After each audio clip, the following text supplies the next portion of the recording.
Olá pessoal, tudo bem por aí? Professora Virgínia Righetti, mais uma vez para fazermos uma compreensão sobre a realidade brasileira. O tema de hoje é bastante complexo. Nós falaremos sobre a infraestrutura urbana e a segregação socioespacial. São nomes e definições muito comuns quando nós convivemos em grandes cidades, por exemplo. Quando nós observamos dicotomias, ou seja, diferenças urbanas entre espaços que são mais orientados para pessoas que têm mais posses morarem e lugares que são ordenados a pessoas que têm menos lucratividade, que têm uma classe social menor morarem, e essas pessoas elas são separadas por urbanizações que são muito distintas, isso já faz parte de uma segregação socioespacial. Quando nós usamos a palavra socioespacial, espacial vem de espaço, vem de lugar, e sócio vem de sociedade. Então eu compreendo que quanto mais dinheiro essas pessoas, esses grupos sociais têm, melhores oportunidades eles terão para moradias. E todos os pré-requisitos, todas as qualidades que vêm mediante essas classes, a esses grupos de pessoas que podem morar em melhores lugares. É uma questão complexa, mas nós iremos trabalhar na aula de hoje. Então, vamos lá colocar o PowerPoint aqui para vocês, para a gente começar. Realidade brasileira, infraestrutura urbana e segregação socioespacial. Essa imagem, ela é muito inspiradora e ela traz diversos problemas ou problemáticas para nós estarmos analisando. Deixa eu só colocar na minha canetinha branquinha para a gente começar. Quando eu observo esse espaço, primeiramente eu vejo uma problemática que nós já comentamos sobre, que é a problemática ambiental. Vou até numerar aqui para vocês acompanharem. Quando eu vejo a problemática do meio ambiente, eu entendo que houve aqui um processo de intensa urbanização. Essa urbanização, ela teve uma harmonia com o bioma que está aqui presente, que nós já vimos um pouco nas nossas últimas aulas e que compreende a Mata Atlântica, essa pequena faixa que está aí. Mas essa urbanização, ela veio acompanhada de um processo de recuperação. Mas essa urbanização, ela veio acompanhada de um processo de quanto mais pessoas moram nesse espaço, mais lixo será produzido. Então, de qual forma, de qual maneira nós iremos tratar esse lixo, tanto doméstico como um lixo industrial, que será produzido nesse espaço? Houve esse tipo de entendimento espacial, socioeconômico? Muitas das vezes não. Na maior parte das cidades brasileiras, a propósito, não existem tratamento de lixo adequado. Então, os lixos eles são jogados em lixões, em aterros controlados, não aterros sanitários, e isso causa uma poluição muito maior do solo, porque esse lixo produz o chorume, esse chorume ele entra no lençol freático, ele polui o lençol freático e com isso muitas pessoas adoecem por conta dessa poluição. Muitos espaços eles são desmatados para que o lixo seja colocado ali. Então diversas problemáticas são feitas quando uma urbanização ela explode de uma forma muito forte e não existe uma organização espacial. Por isso que a gente fala espacial, socioespacial. E quando a gente observa, por exemplo, opa, já passei aqui, não era para passar. Quando a gente observa um segundo aspecto, é interessante a gente detectar que o lado de lá de Salvador, ele é muito mais organizado do que o lado de cá. Vocês conseguem observar isso? Eu vejo que muitas casas foram feitas de forma desordenada. Provavelmente aqui o sistema de esgoto é muito pior quando é que tem muitas dessas comunidades, desses pequenos bairros em favelas, não tem sistema de esgoto. não tem água tratada, o Estado também não consegue chegar no quesito criminalidade. Então, é uma série de outros problemas quando nós percebemos essa urbanização mal feita. Então, quem tem mais grana, quem tem mais dinheiro, consegue mesmo, em meio a essa urbanização que foi muito acelerada, ter melhor qualidade de vida. Porque essa pessoa consegue morar num prédio que já trata a água, que já tem um espaço para separar o lixo. Provavelmente nesse bairro mais rico que a pessoa mora aqui em cima, existe mais acesso à educação, mais acesso à cultura, mais acesso a transportes que funcionem muito bem. Então vocês conseguem perceber que é uma teia de aranha de situações? Então eu entendo que o capital, ou seja, as desigualdades, anotem por favor, socioeconômicas, elas produzem diferenças espaciais. O rico mora num lugar melhor e o pobre mora num lugar pior. E não somente o espaço arquitetônico é pior, as oportunidades também são menores para pessoas que moram em lugares mais pobres.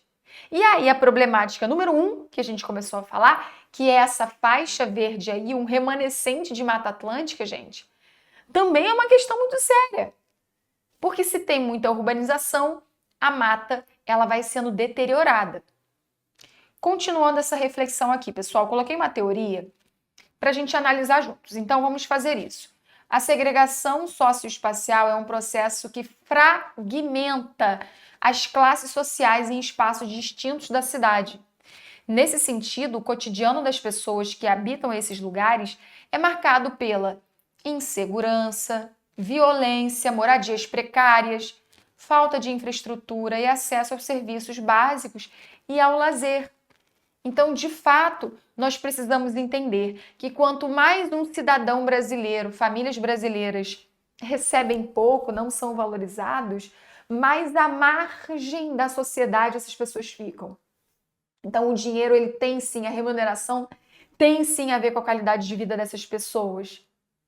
Só que a gente entra e se esbarra com uma outra problemática grandiosa aqui no Brasil, que é a desvalorização do trabalho. Então, como que essas pessoas elas vão se mudar desses lugares que tem uma pouca infraestrutura e ir morar num condomínio de luxo se elas recebem um salário mínimo?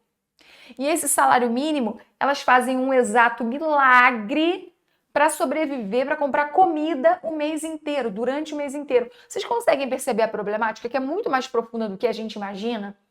Quando a gente para estudar essa parte da realidade brasileira, a nossa cabeça ela monta um triplex. A gente pensa de uma forma muito problematizadora. E a gente consegue perceber que os problemas são muito estruturais. Conseguindo passar aqui. Queridos, continuando na nossa reflexão. A segregação socioespacial ou segregação urbana é um processo caracterizado pela diferença socioeconômica das populações que é expresso pela questão habitacional. Prestem atenção, você não vai ver um milionário morando numa comunidade. Exceto se ele quiser fazer um projeto social. Exceto se ele quiser abrir uma empresa nesse lugar. Ele não vai morar. Mas ele vai passear por ali. Ou então ele vai mandar alguém para reconhecer o território. Então, ela ocorre, por exemplo, por meio da formação de comunidades irregulares em áreas próximas a condomínios de luxo. Muitas das vezes, as pessoas que moram em comunidades, elas trabalham nesses grandes bairros luxuosos. Então, eles precisam estar próximos a esses lugares. Só que eles não podem morar lá. Eles não têm como morar lá, porque o custo de vida é muito maior. Então, eles escolhem morar nessas comunidades. Muitas dessas comunidades apresentam perigo urbano. Muitas dessas comunidades ficam em encostas. Aqui no Rio de Janeiro, então, existe essa problemática muito forte. Vide, por exemplo, a questão do crescimento urbano da cidade de Petrópolis, que cresceu tanto que as pessoas elas foram fazer suas construções em encostas. Houve há 2 anos atrás uma tragédia entre aspas, tá? Porque isso também é um efeito das mudanças climáticas no Brasil e no mundo. houve uma grande tragédia em Petrópolis, centenas de pessoas morreram e as pessoas que mais foram acometidas foram aquelas que moravam em comunidades nas encostas dos morros, em casas irregulares. Mas essas pessoas, se elas pudessem, elas morariam em outros lugares, certo? Então vamos pensar. A principal causa da segregação urbana é a desigualdade social. Há diversos tipos de segregação urbana, como, por exemplo, as populares favelas brasileiras.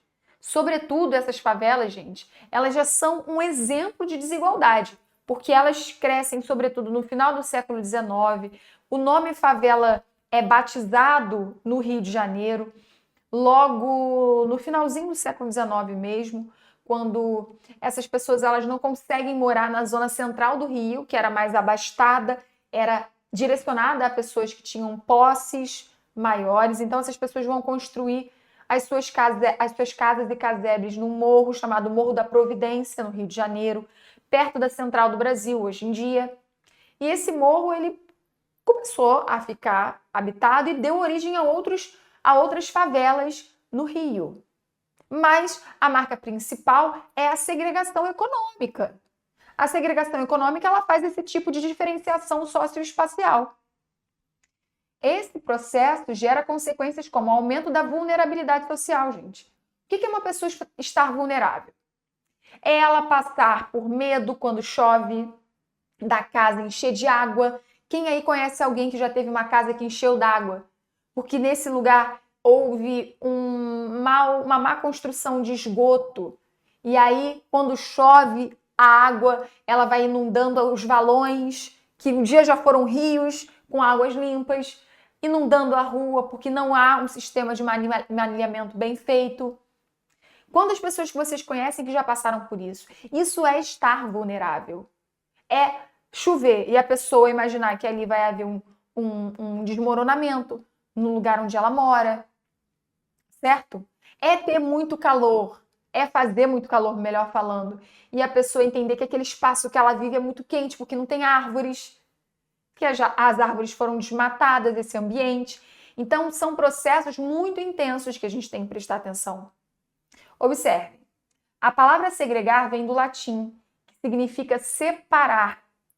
Vem lá do separar rebanhos e pode ser usada no sentido de separar, isolar grupos humanos, como no caso de prisões, hospitais, conventos e hoje em dia nessa questão urbana, ok? Essa palavra ela é usada desde o século XX, num teor sociológico, pelo sociólogo Thames, que ele propôs uma teoria chamada teoria da diferenciação residencial. E ele explica muito bem, tirem print disso aqui, se vocês puderem dar uma continuidade nesses estudos, o quão o valor econômico das pessoas é mensurado pelo tipo de lugar, o tipo de moradia que elas possuem. Então, é muito sério, é muito mais profundo. Observem aqui, pessoal, eu coloquei basicamente uma estrutura de avanço urbano do Rio de Janeiro. O Rio de Janeiro ele foi a sede do Reino de Portugal quando a família real veio para cá, ainda no início do século XIX, e nós entendemos essa mudança espacial, socioespacial, ainda no início do século XIX, pois para que a cidade ela conseguisse oferecer uma vida digna, de qualidade para essa nobreza que vinha para cá, esses engenheiros passam a modernizar o Rio de Janeiro, a fazer um calçamento de ruas, a fazer praças de comércio, a construir o jardim botânico, museus, teatros. Mas a gente continua percebendo que nem todas as pessoas elas podiam usufruir desses espaços. Então a gente compreende que classes sociais elas frequentam espaços diferentes. Quem aqui já viu uma imagem famosíssima do carnaval em Salvador, que tem a separação de quem está na pipoca e quem está dentro do abadá, da corda do abadá. Coloquem essa imagem aí no Google que vocês vão achar. A gente vê essa imagem e ela descreve a diferenciação socioeconômica.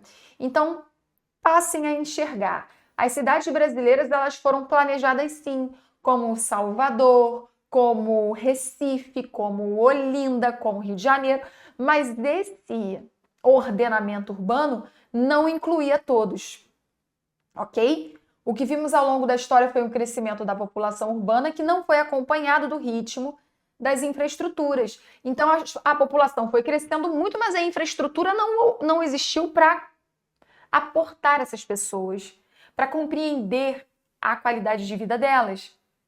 A maior parte das médias e grandes cidades se concentrou no crescimento entre as décadas de 50 e 80, fazendo dos últimos 60 anos o grande período da urbanização no Brasil. Ou seja, a gente tem uma urbanização que acontece há séculos atrás, mas a grande explosão urbana acontece dos anos 50 para cá. E aí a gente vai ter um êxodo rural muito grande, um êxodo, sobretudo, de pessoas vindo para o Sudeste, São Paulo, sobretudo, São Paulo, Rio de Janeiro, São Paulo muito mais. Então, todos os estados brasileiros, eles vão ter pessoas que vão migrar para São Paulo, por conta de buscar melhor qualidade de vida. Até o momento em que vivemos, o planejamento urbano no Brasil percorreu uma trajetória variada, desde modelos de inspiração europeia, passando por documentos extensos e tecnocratas, até planos que sequer apresentavam mapas da cidade. Queridas e queridos, na nossa próxima aula, a gente vai continuar vendo as problemáticas dessas dicotomias socioespaciais, entender de que forma poderia haver soluções para essas problemáticas. Na primeira parte da aula, nós compreendemos que as condições econômicas, elas correlacionam questões sobre moradia, questões sobre acesso ou não à qualidade de vida, que são relacionadas por uma boa infraestrutura de esgoto, a uma boa condição de água potável e outras questões ligadas à cultura, à educação. A gente analisou isso muito bem na primeira parte da aula, fizemos algumas análises, inclusive com algumas imagens, e agora na parte 2 a gente vai dar continuidade e nos aprofundaremos ainda mais. Então, se ajeitem, peguem o caderno de vocês, anotem as partes mais importantes para vocês assimilarem ainda mais esse contexto. Vamos lá, queridas e queridos. Continuando, infraestrutura urbana e segregação socioespacial. Ficou muito frisado na nossa primeira parte da aula que segregação vem de separar, vem de fazer dicotomias, vem de fazer discrepâncias. Quando nós observamos essas imagens aéreas de cidades que exemplificam essas diferenças socioeconômicas, é tudo muito gritante quando a gente consegue observar esses espaços de forma crítica. E a questão socioespacial, ela define o espaço onde as pessoas com melhores condições financeiras vão ocupar melhores lugares e pessoas que são geralmente proletárias, pessoas que não ganham muito bem, que não têm tantas posses, elas, consequentemente, naturalmente, existem exceções, óbvio, mas em sua maioria essas pessoas, elas irão morar em lugares que não têm tanta qualidade de vida. E isso implica em quase todos os aspectos da vida, se a gente for parar para analisar. Então, continuando, queridas e queridos. Na aula anterior, a gente falou sobre o crescimento das cidades e o planejamento das mesmas. Eu me lembro que a gente colocou uma ilustração aqui em cima da cidade do Rio de Janeiro, que desde o início do século XIX, ela sofreu um processo de urbanização. Entretanto, esse processo de embelezamento, de urbanização da cidade, da urbe, ela compreendia esses grupos que eram mais abastados. O que significa abastados, queridos? Significa pessoas que têm mais poder aquisitivo. Então, no Rio de Janeiro, em 1808, assim que a família real vem para o Brasil e se fixa no Rio, existe uma transformação espacial, socioespacial, pois aquelas pessoas que tinham menos poder, elas não usufruíam de todas as transformações que a urbe passou. Então, para quem conhece o Rio de Janeiro, existem vários locais que são muito históricos e que no século XIX eram de um nível de luxo muito grande, como o Jardim Botânico, o Parque de Santana, que fica no centro do Rio. A própria Praça 15, ela foi inspirada na Praça do Comércio de Lisboa. O Teatro Municipal, ele é construído um tempo depois. O Museu Nacional de Belas Artes, que era uma academia, era uma escola. Então, esses lugares, eles eram frequentados por pessoas que tinham condições de serem aceitos dentro dessa conjuntura. Vocês conseguem perceber? Vamos supor que uma pessoa entrasse num lugar desses vestindo roupas comuns, muito simples, que são mais ligadas a um grupo mais necessitado. Essas pessoas sofriam discrepâncias, sofriam preconceitos. Então, as diferenças elas são enormes, tanto físicas como na esfera das ideias, nas esferas dos sentimentos. Eu coloquei aqui para vocês verem uma das cidades que foi planejada no Brasil, que é a cidade de Petrópolis, que fica aqui no Rio de Janeiro, e ela tinha também essa função para agradar a nobreza portuguesa, a família imperial.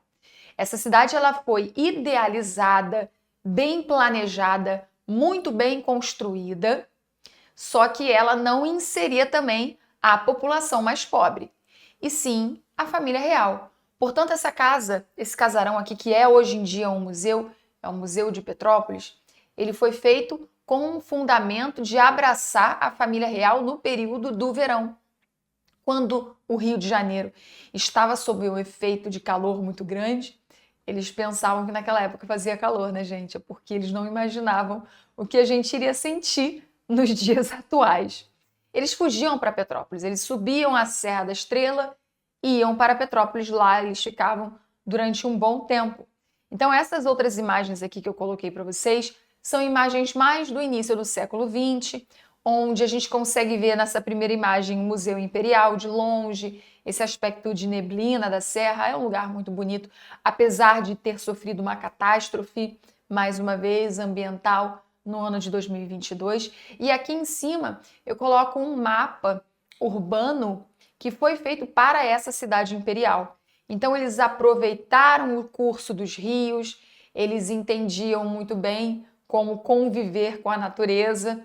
Entretanto, essa cidade, ela cresceu muito, ela ocupou, as pessoas elas foram ocupando espaços que não era para ser ocupado, como encostas de morros, e já de meados dos anos 50 do século 20 para cá, teremos eventos de grande inchaço populacional, pessoas que vão construir suas habitações em lugares onde não era seguro, e muitos acidentes vão acontecer por conta dessas diferenças urbanas e diferenças também socioeconômicas. Vocês devem se lembrar muito bem desse episódio da catástrofe em Petrópolis, e as pessoas que mais sofrem com essas catástrofes ambientais, que não aconteceu só em Petrópolis, também como há anos, há décadas atrás, no Morro do Bumba, em Niterói, aqui no Rio de Janeiro, as pessoas que mais sofrem são as pessoas mais pobres. As pessoas que têm mais dinheiro, elas conseguem morar em condomínios seguros. E aí é outra esfera dessa compreensão que a gente pode analisar. Passando para cá, para o nosso segundo slide, eu apresento para vocês uma outra cidade que foi planejada no Rio de Janeiro, não, desculpem, na Bahia, a cidade de Salvador, que também tinha tido a sua importância durante o período colonial brasileiro. Então a gente consegue perceber que esses lugares que recebem um status político alto, eles são mais compreendidos com uma organização urbanística. Aqui, por exemplo, em Salvador, nós tivemos o elevador Lacerda, que separava a cidade baixa da cidade alta. E isso também apresentava uma diferença de grupos. Na cidade alta moravam pessoas mais importantes, na Cidade Baixa se apresentava mais os grupos que tinham uma força de trabalho intensa. Lembrando que o trabalho, desde a Idade Média, tinha uma ideia também pejorativa, tá, gente? O trabalho, para muitos nobres, era visto como algo da ralé, por isso eles não trabalhavam tanto. E isso também vai se esticar durante a Idade Moderna. Muitos nobres vão viver da aquisição de impostos, pois eles eram simplesmente nobres, tinham nascido no berço de ouro, tinham sangue azul. Então, a ideia do lavoro, que vem do italiano, do trabalho, ela vai sofrer grandes modificações com o passar do tempo, sobretudo no final do século XIX, quando a Revolução Industrial vem e apresenta a classe proletária, que é muito mal valorizada e demorou muito tempo para terem requisitos de um bom funcionalismo dentro do emprego, como carteira assinada, férias remuneradas. Então, o trabalho no entorno do curso da história, ele foi visto de uma forma muito pejorativa. E digo mais, até os dias atuais, nós não temos uma valorização do trabalho como ele deveria ser, como o trabalho deveria ser, certo? Esse microfone às vezes me dá um choque aqui, mas agora eu já resolvi. Então nós temos salários muito desiguais, pessoas que trabalham muito e recebem pouco. É óbvio que isso tem uma explicação histórica. E o espaço, ele apresenta essas diferenças. Eu desafio vocês a olharem ao redor do lugar onde vocês moram. Com certeza vocês vão observar um lugar que tem um pouco mais de qualidade, outro que não tem, onde tem saneamento básico, onde não tem, onde os lugares, quais lugares as pessoas têm mais acesso à diversidade, a entretenimento. Observa só, faz esse teste por aí. Gostaria da atenção de vocês para essa imagem, que é, no mínimo, sensacional. A gente vai falar mais sobre essa discrepância das imagens daqui a pouquinho, mas eu chamo vocês para essa compreensão de agora. Vamos lá. O que é urbanização? Urbanização é o processo no qual a população urbana cresce em um ritmo mais acelerado que a população rural. Se a população urbana cresce muito, então a gente precisa de uma preocupação maior com o lixo que essas pessoas irão produzir. A gente precisa, em cidades onde existem muitas pessoas, de uma noção dos carros que rodam. Pois se esses carros movidos a gasolina, eles emitem gases poluentes, então a gente tem que se preocupar. Se tem muita gente andando de carro, rodando de carro, isso vai ser maléfico para o meio ambiente. Seria interessante trocar esses meios de transportes poluentes por transportes que sejam mais amigos do meio ambiente, como bicicletas, e para isso nós deveríamos ter mais ciclovias, trabalhos perto de casa, ok? Quando a gente entende que o urbano cresce, as pessoas crescem, se multiplicam, o urbano, espacialmente falando, ele precisa oferecer para essa grande quantidade de pessoas qualidade de vida, mas não é isso que a gente vê na maioria das cidades. Vamos lá. A urbanização, ela deve ser entendida como um conceito demográfico. Portanto, é impossível compreender a urbanização sem fazer um estudo social, um estudo dos grupos sociais, das pessoas. Como eu sempre falo, a gente nunca pode tirar o capitalismo dentro dessas interpretações. O marco para esse processo é a Revolução Industrial, como nós falamos desde o início do nosso conjunto de compreensões.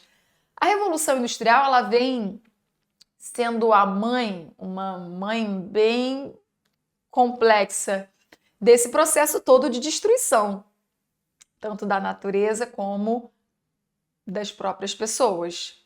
Vamos lá. Seja com o trabalho intenso ou com o espaço que está sendo destruído. Pois essa transformação na forma de produzir, pela primeira vez passa a existir uma maior oferta de emprego na cidade do que no campo. Antes as pessoas tinham o tempo da natureza. Então, elas trabalhavam de acordo com a natureza, colocando o seu vínculo no cultivo, qual é o tipo de monocultura que vai ser daquela época, certo? Hoje em dia, a gente tem uma mecanização muito maior, a gente tem uma tecnologia muito maior, inclusive, sobretudo no campo. Isso reverbera negativamente no tempo da natureza, no tempo normal do curso do meio ambiente. A partir dessa capacidade de atração da indústria, observa-se um grande fluxo migratório do campo para a cidade, denominado êxodo rural.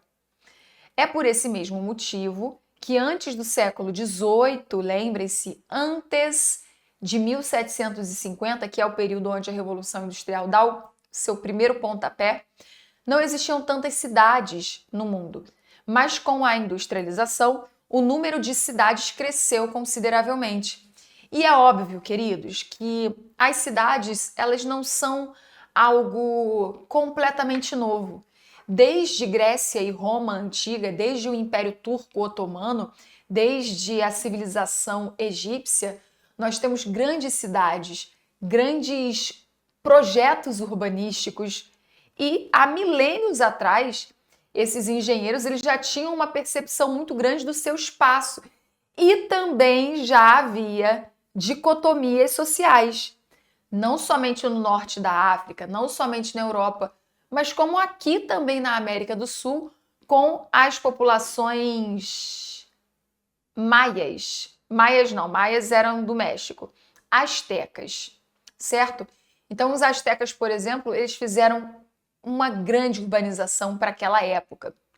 Os incas, eles projetaram aquela cidade, Machu Picchu, que foi descoberta só no século XX, e foi um grande marco da descoberta urbanística. Então a gente consegue também compreender que castas sociais, elas sempre influenciaram essa diferenciação de espaços. E essas imagens que vocês estão vendo aqui em cima são imagens feitas por drones, um fotógrafo que a gente vai ver no PowerPoint do próximo, e mostra-se essa compreensão dessas diferenças. Vamos lá. Olha que interessante, gente. Eu peguei uma das imagens e fiz um zoom. Essas imagens foram feitas de forma aérea por um drone, por um fotógrafo chamado Miller. Ele fotografou, olha que interessante, a África do Sul, cidades da África do Sul, 25 anos, 24 anos após o regime do apartheid, que foi uma política segregacionista por conta do imperialismo que ocorreu na África, da exploração da Inglaterra na África, sobretudo na África do Sul, onde vai haver uma separação espacial para negros e brancos. Isso aconteceu, queridos. E houve também uma exemplificação espacial. Então, quando a gente fala sobre segregação, a gente necessariamente precisa se lembrar de quem pode mais financeiramente e quem pode menos. Nesse âmbito político, aqui na África do Sul, durante o regime do apartheid, havia políticas, havia uma constituição que segregava. Então, quando a gente compreende que existem leis que segregam, é muito pior. É muito pior quando o Estado, no sentido do governo, ele contribui para essas diferenças. O dever do Estado é manter uma igualdade, possibilidades iguais para todos, mas nem sempre foi assim. Compreendam, pessoal? Feitas a partir de um drone, as fotografias aéreas de Miller procuram destacar as rupturas. Eu gosto muito dessa palavra. Ruptura significa quebrar. No espaço físico, também gosto desse conjunto de palavras, causadas tanto pela discrepância, eu amo essa palavra aqui, de acesso a serviços básicos, gente, observem isso, tirem print disso, tá bom? Como questões culturais e raciais. Iniciado em seu país natal, o projeto registra assentamentos de Joanesburgo e cidades próximas, marcados por cicatrizes deixadas pelo apartheid, barreiras físicas que condicionam o desenvolvimento local até hoje, 24 anos após o fim do regime.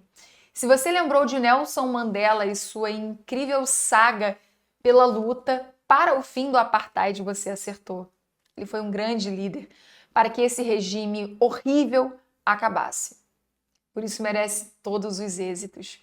Com certeza, em algum momento da vida de vocês já passaram por algum lugar que apresentava esse tipo de construção, sem a menor segurança, num lugar onde, sobretudo, as crianças não terão tantas oportunidades, as crianças e os adultos, elas estarão vulneráveis a ter doenças, quando não existe saneamento básico, quando a água não é tratada.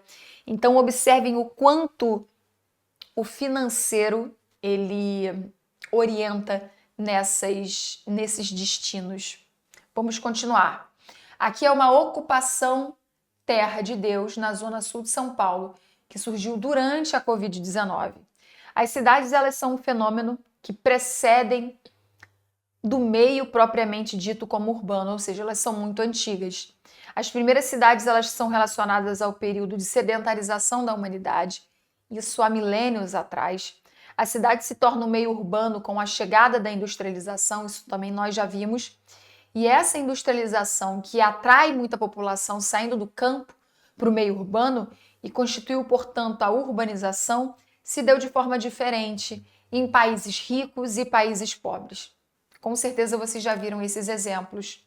Aqui também é outro exemplo que vocês já devem ter passado em algum momento da vida de vocês.